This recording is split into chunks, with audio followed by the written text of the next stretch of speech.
and welcome to EduBridge IAS. In this video, we will discuss answers of those questions that we had posted on our Telegram channel.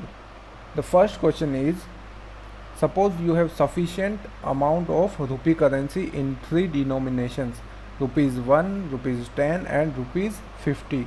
In how many different ways can you pay a bill of rupees 107? तो पहला method हो सकता है जब 50 का कोई note नहीं हो, 10 का भी कोई नहीं हो और 107 टोटल हो. तो ऐसे कितने वेज हो सकते हैं? 1. सेकंड हो सकता है रुपी 50 का कोई नहीं हो, 10 का 1 हो और रुपीज़ 1 का 97 हो. सिमिलरली 50 का कोई ना हो, 10 का 2 हो और यहाँ पे 87 हो. ऐसे ही 3, 4, 5, 6, 7, 8, 9 एंड 10. तो इस टाइप से 10 मेथड्स यहाँ पे हो सकते हैं. थर्ड नेक्स्ट हो सकता है कि 50 का 1 हो, 10 का कोई भी ना हो एंड 1 का हो, रिमेनिंग 57. तो ये ऐसे कितने मेथड्स हो सकते हैं? 1. अगला मेथड 50 का 1 हो, 10 का 1 हो और रुपीज़ 1 का 47 हो. सिमिलरली 10 के 2 भी हो सकते हैं, 3, 4 और 5 हो सकते हैं. तो इस टाइप से 5 मेथड्स यहाँ पे. 50 के 2 हो, 10 का कोई ना हो और 1 के 7 हो. तो एक मेथड ये हो सकता है. तो ये कितना हो? 10, 11, 12 और 6, 18. तो C is the answer in this case. The next question says, consider two statements S1 and S2 followed by a question. The first statement is P and Q both are prime numbers. And the second statement says that P plus Q is an odd integer. Now the question is, multiplication of P and Q is whether it is an odd integer or not. So to understand this, we have to understand the multiplication, addition and subtraction of odd and even number. So first, if we add two even numbers, we will get an even number.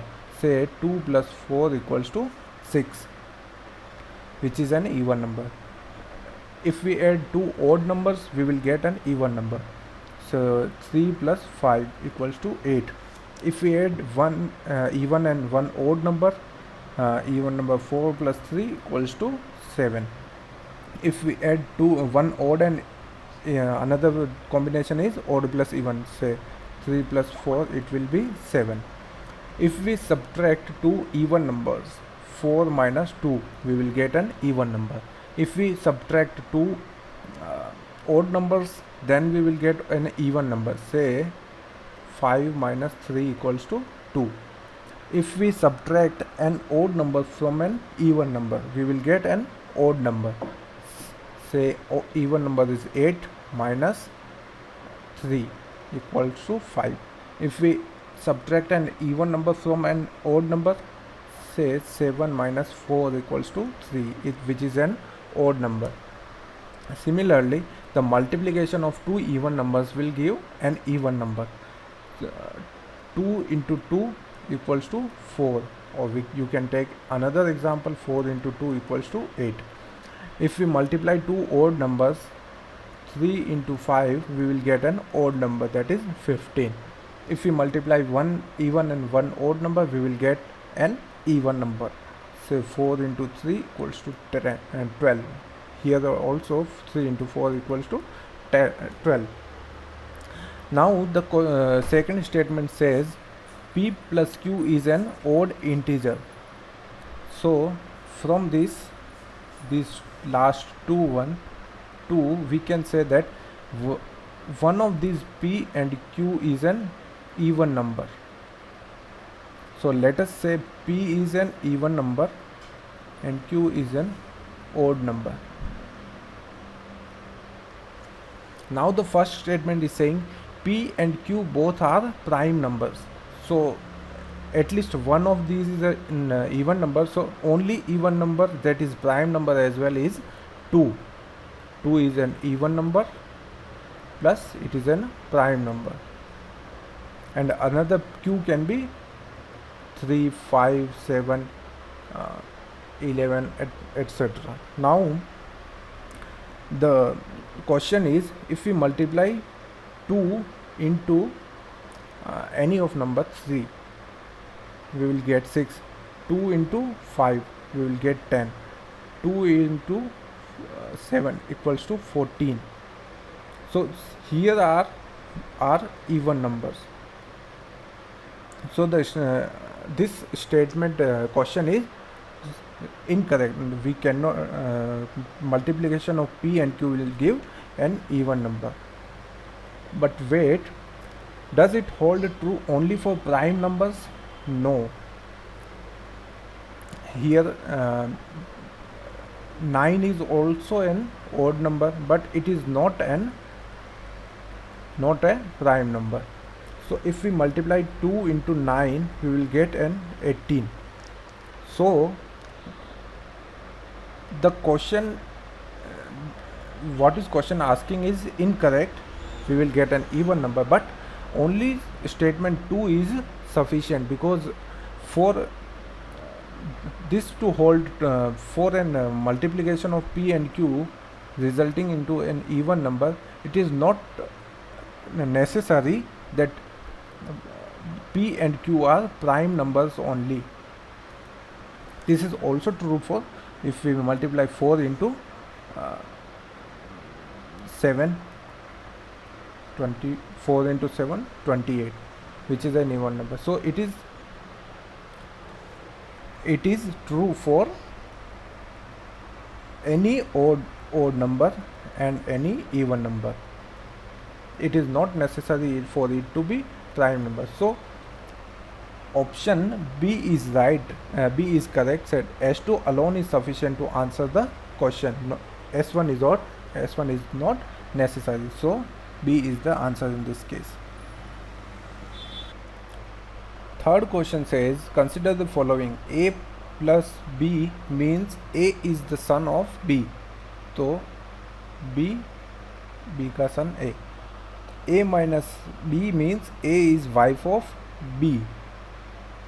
यहाँ पर ये husband हो गया और ये wife हो गई. तो what does the expression P plus R minus Q mean? P plus R, तो P is son of R, तो R यहाँ पे आएगा और P यहाँ पे आएगा. आगे R is wife of Q, तो W ये वाइफ हो गई और यहाँ पे Q ये हस्बैंड हो गया. तो इन दोनों का रिलेशन क्या हुआ? That of father and son. तो C is the answer in this case. Fourth question है, suppose the average weight of 9 persons is 50 kilogram. The average weight of first 5 persons is 45, and whereas the average weight of the last 5 persons is 50 kilogram. Then the weight of fifth person will be. So 1, 2, 3, 4, 5, 6, 7, 8, 9. तो first 5 का wait है, average weight है 45. तो total wait कितना हुआ? 5 into 45. और last 5 का 55. 5 into 55 हो गया ये टोटल वेट. तो टोटल वेट इन दोनों का कितना आएगा? 500. और total weight of 9 persons, 9 into 50 equal to 450 kilogram. अब क्योंकि ये 5 जो फिफ्थ पर्सन जो है वो दोनों में कॉमन आ रहा है, तो इट इज़ काउंटेड ट्वाइस. तो 450 माइनस करेंगे 500 में से, तो we will get 50 kilogram. It is the weight of the fifth person. So C is the answer in this case. The next question says that there is a group of 6 women. There are 4 tennis players, 4 postgraduates in sociology, and 1 postgraduate in commerce, and 3 are bank employees. Vimla and Kamala are bank employees. So Vimla and Kamala are bank employees, while Amala and Komala are unemployed. These two are unemployed. Komala and Nirmala are among the tennis players. Komala and Nirmala are among tennis players. Amala, Kamala, Komala, Nirmala are postgraduates in sociology. Amala, Kamala, Komala, and Nirmala are postgraduates in sociology, of whom 2 are bank employees. So one is Kamala, Amla and Komala are unemployed. So this one is Nirmala is the only bank employee here. If Shamala is postgraduate in commerce, so who among the following is both a tennis player and a bank employee? So Amla, nahi. Komala, no. Nirmala, bank employee and tennis player. So C is the answer in this case.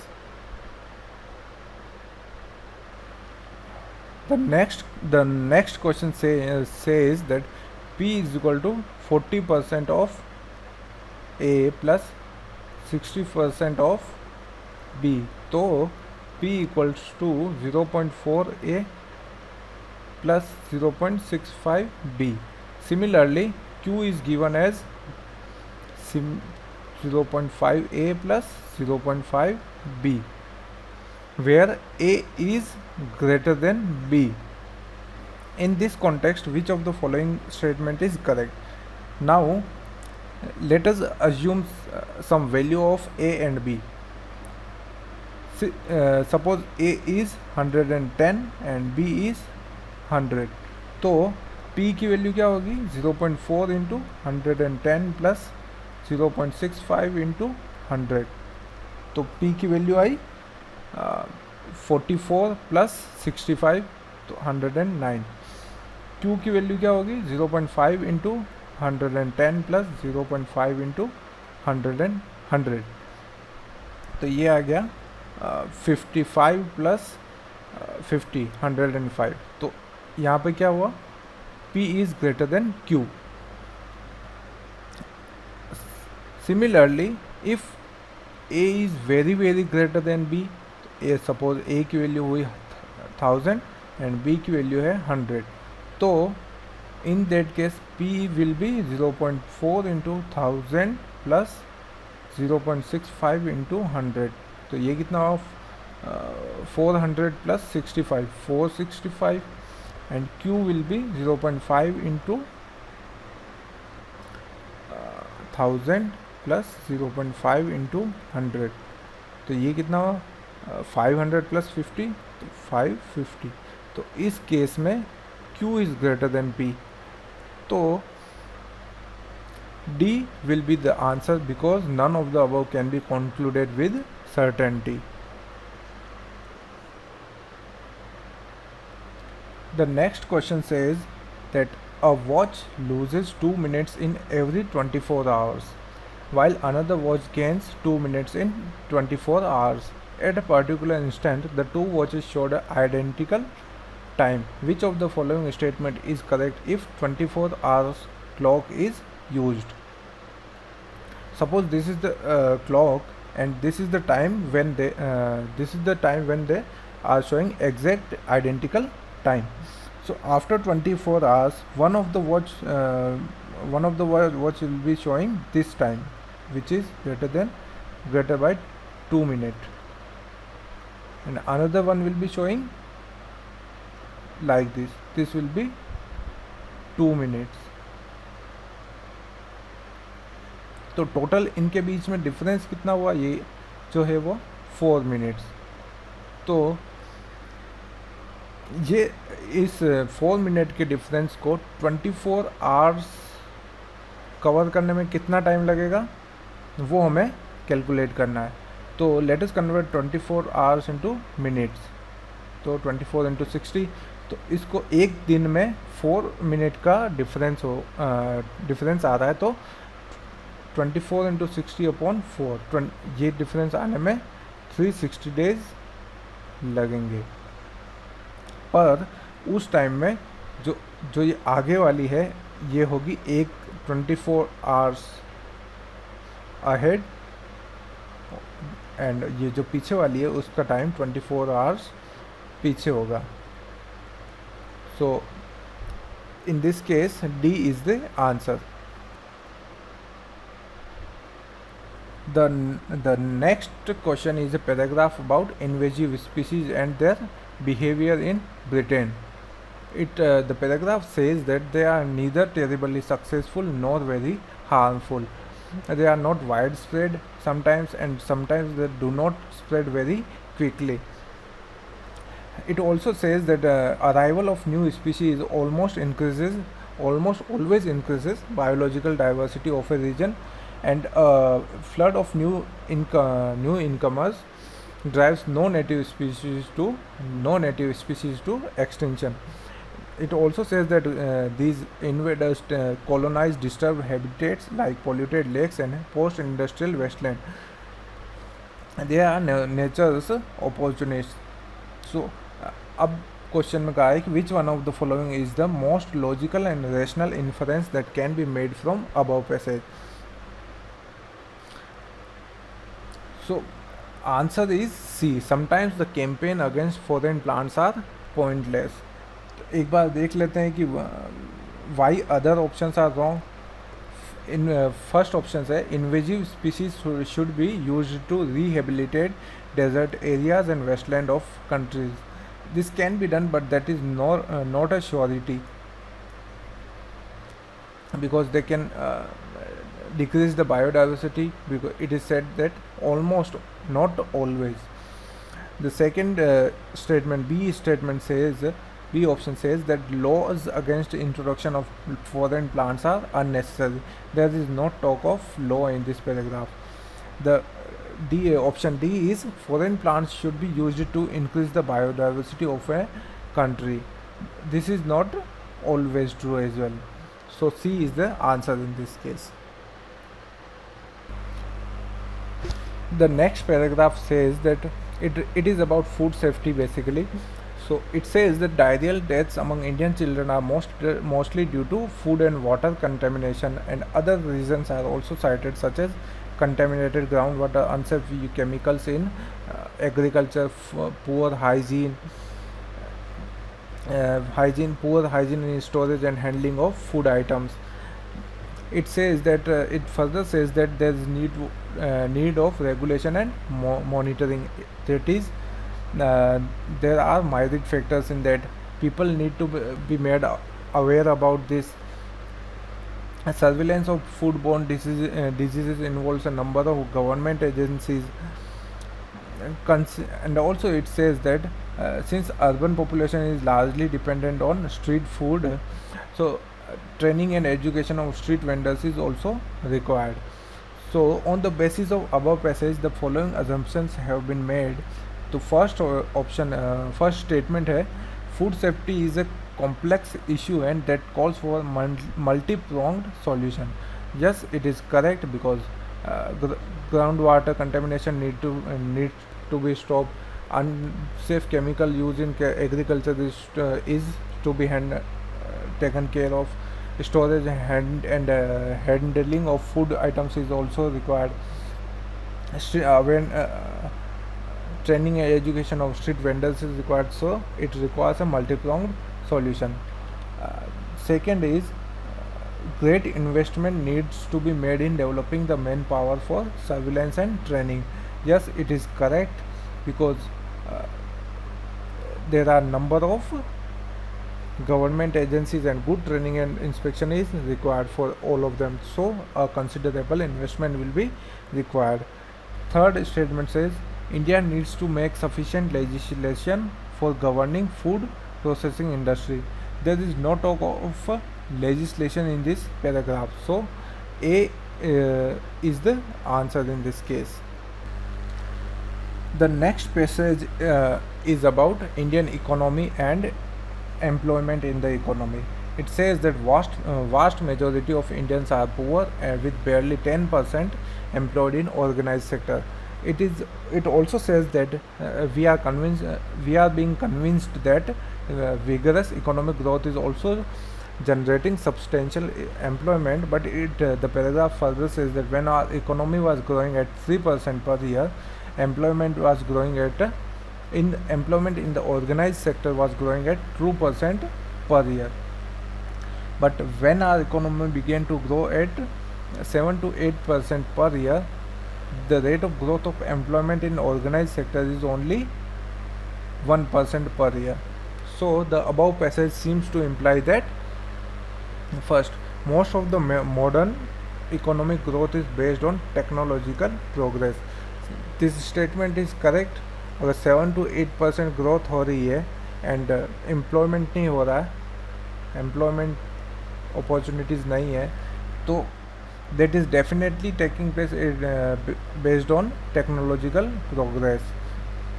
Second statement says much of the modern Indian economy does not nurture sufficient symbiotic relationship with labor intensive natural resource based livelihood. Labor intensive तो नहीं है, because when 7 and 8% growth is there, only 1% employment is growing at 1% only. And second, natural resource based livelihood is also not there because people are poor. So this statement is also correct. First one is also correct. Third statement says that service sector in India is not very labor intensive. So most of this growth is happening because of service sector. India's service sector has grown, so it is not labor intensive. So third statement is also correct. Fourth statement says that literate rural population is not willing to enter organized sector. इसमें rural population की कहीं बात नहीं की है, तो fourth statement is wrong. तो C is the answer in this case. You can join our Telegram channel at @FDBridge_IAS to attempt daily quiz and also to get regular updates of our and other activities. Thank you very much.